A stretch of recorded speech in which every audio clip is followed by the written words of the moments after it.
उधमपुर में सलमे पुल का जो मुद्दा काफ़ी समय तक चर्चा में रहा, लेकिन सलमे पुल का काम शुरू हो गया।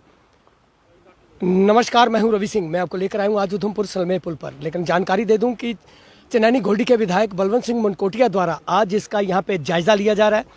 प्रदर्शन की बात कहें तो सबसे पहले विधायक बलवंत सिंह मनकोटिया द्वारा प्रदर्शन किए गए थे। रोड को जाम किया गया था कि इस पुल का निर्माण कार्य जल्दी से जल्दी शुरू किया जाए। उस समय ये बीजेपी में नहीं थे, लेकिन जब ये विधायक बने और उसके बाद इन्होंने जब ये विधायक बने तो उसके बाद इन्होंने ये इस पुल का जो निर्माण कार्य था वो शुरू करवाया गया था। आज यहाँ पर सभी अधिकारी मौके पर पहुँचे हैं। के साथ पीडब्ल्यूडी के विभाग के लोग, जल शक्ति विभाग के अधिकारी, ये सारे यहाँ पर पहुँचे हैं। बलवंत सिंह मनकोटिया की मैं अगर बात करूँ तो ये सबसे बड़ा इनके लिए ये मुद्दा था, क्योंकि ये पुल पर गाड़ियाँ बंद कर दी गई थी और पुल से गाड़ियाँ नहीं निकलती थी, नहीं गुजर पावर डिपार्टमेंट का। तो ये तो आपके आमने सामने बात हो गई। फिजिकली आने का मतलब यह था कि अगर कोई फ्लड कंट्रोल के एक्शन आए हैं, इनका कोई इशू है, पीएचई का कोई इशू है, तो अभी बात कर सकते हैं। हमारे पीएमजीएसवाई के एक्शन साहब भी आए हैं, इनका भी, क्योंकि रोड पुराना इनका ही था, अगर इनकी तरफ से कोई है तो मौके पे बात कर लें। फिर इम्पॉर्टेंट आप तीसरा पॉइंट है हमारा रेवेन्यू का। तो तहसीलदार साहब बेसिकली ये जो कुछ पार हमारी इस अमेंडमेंट के ऊपर जो स्ट्रक्चर बनेगा, आज एक जॉइंट इंस्पेक्शन यहाँ पे हमारी सलमे ब्रिज पे की गई है। चूँकि जिस तरीके से इस ब्रिज का बनाने का पीडब्ल्यूडी डिपार्टमेंट ने फैसला लिया है कि जितना जल्द हो सके हम इसको बनाएंगे, तो इसी को लेके कुछ अलाइड डिपार्टमेंट की तरफ से कुछ इश्यूज़ आ रहे थे। तो आज एग्जीक्यूटिव इंजीनियर पीडब्ल्यूडी के यहाँ पे हैं, तुसु साहब हैं, इनके साथ ही हमारे पीडीडी के एक्शन यहाँ पे हैं, पीएचई डिपार्टमेंट के एक्शन यहाँ पे हैं, फ्लड डिपार्टमेंट के एक्शन यहाँ पे हैं, तहसीलदार साहब रेवेन्यू की तरफ से यहाँ पे हैं, और हमारे पीडीसी चूँकि पावर डेवलपमेंट कॉरपोरेशन जो है उसके भी ऑफिसर यहाँ पे हैं, क्योंकि यहाँ जो कनाल है, यहाँ पे एक स्ट्रक्चर बनना है, वो कनाल का एरिया है।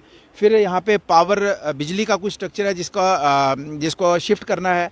तो मौके पे इसीलिए आने का मकसद यही था कि मौके पे जो भी चीज़ हो, फ्लड और पीएचई के एक्शन साहब आए हैं कि अगर कोई इनका इशू है तो मौके पे आने का मकसद यही था कि जो भी चीज़ें सेटल हो जाए। तो यहाँ पे दो इश्यूज़ हैं, जहाँ एक तो है पावर डिपार्टमेंट का और दूसरा है यहाँ पे रेवेन्यू का, क्योंकि ये आए हैं हमारे छोटे भाई, इनकी लैंड है तो वहाँ भी स्ट्रक्चर बनेगा। तो एक तो स्ट्रक्चर वहाँ पे शॉप का है, तो जिसका ऑलरेडी फैसला हो गया कि शॉप का स्ट्रक्चर जो भी उसका कंपनसेशन बनेगा उसको मिल जाएगा। फिर इनकी जो लैंड है, इनका टाइटल वेरिफिकेशन होगी, इसीलिए तहसीलदार साहब आए हैं और तहसीलदार साहब के साथ ही संपर्क में रहेंगे। इनका जो भी हिस्सा बनता है, इनका जो राइट बनेगा कंपनसेशन के मुताबिक, हालांकि हर जगह मिलता नहीं है, लेकिन हम इनको यकीन दिलाते हैं कि एज ए स्पेशल केस इनको कंपनसेशन का कोई प्रावधान करेंगे, ताकि हमारा इनका भी मारा ना हो और हमारा जो प्रोजेक्ट है वो भी सफ़र ना करे। तो अल्टीमेट ये टारगेट यही है कि ये दिसंबर, इस साल के दिसंबर तक ये रोड, ये हमारा ब्रिज बन पाए, ताकि पिछले 2-2.5 साल से हमारे लोगों को इनकन्वीनियंस जो हो रही है तो उससे उनको निजात मिल सके। पुल कब तक बनकर तैयार होगा? लगभग इस साल के एंडिंग में। अगर इस तरीके की जो अड़चन आ रही है, आने का मकसद यही था कि जैसे पावर का स्ट्रक्चर है उसको जल्द चेंज हो जाए, रेवेन्यू की तरफ से जो कोई इश्यूज़ हैं ये जल्दी सेटल हो जाए, तो दिसंबर तक ये लगभग हमारा ट्रैफिकेबल हो जाएगा। क्यों एक्शन साहब? लगभग दिसंबर तक, maybe before December, but last December तक हो जाएगा। सिर्फ ये है कि बाकी डिपार्टमेंट की तरफ से कोई अड़चन नहीं आनी चाहिए। लगभग इसके लिए 24.82 करोड़ इसका जो सैंक्शन हुआ था। फिर इसका टेंडर के बाद लगभग हमारा 23 समथिंग जो है टेंडर अलॉटमेंट हुई है। तो ये डबल लेन ब्रिज बनेगा और एक मतलब जम्मू कश्मीर के अंदर एक ऐसा स्ट्रक्चर जो है, ब्रिज का स्ट्रक्चर जो देखने वाला होगा। इसमें और भी अब बनेगा तो और भी कुछ। आप बीजेपी में नहीं थे तो आपकी ओर से यहाँ पे प्रदर्शन किया गया था, इसे जाम भी किया गया था इस रोड को, जी, इस पुल को लेकर। लेकिन आज आप एमएलए भी बन चुके हैं और ये पुल का निर्माण कार्य भी शुरू हो गया, क्या मानते हैं आप? देखिए, ये मेरी मैं समझता हूँ कि मैं लकी हूँ कि विरोध में भी रहा और सरकार में भी पहुँच गया। तो ये सब आप जैसे भाइयों का सहयोग, साथ और आशीर्वाद है। तो चूंकि एज ए मैं इस चीज़ को नहीं मानता कि विरोध हूँ, किसी पार्टी में हूँ, लोगों की बात होनी चाहिए। कि अगर मैं अपने आप को नेता मानता हूँ तो मेरा कर्तव्य है कि मैं लोगों की बात को, जो भी प्लेटफॉर्म मिले उस प्लेटफॉर्म पे उसको पुख्ता तरीके से उसको उभारूँ।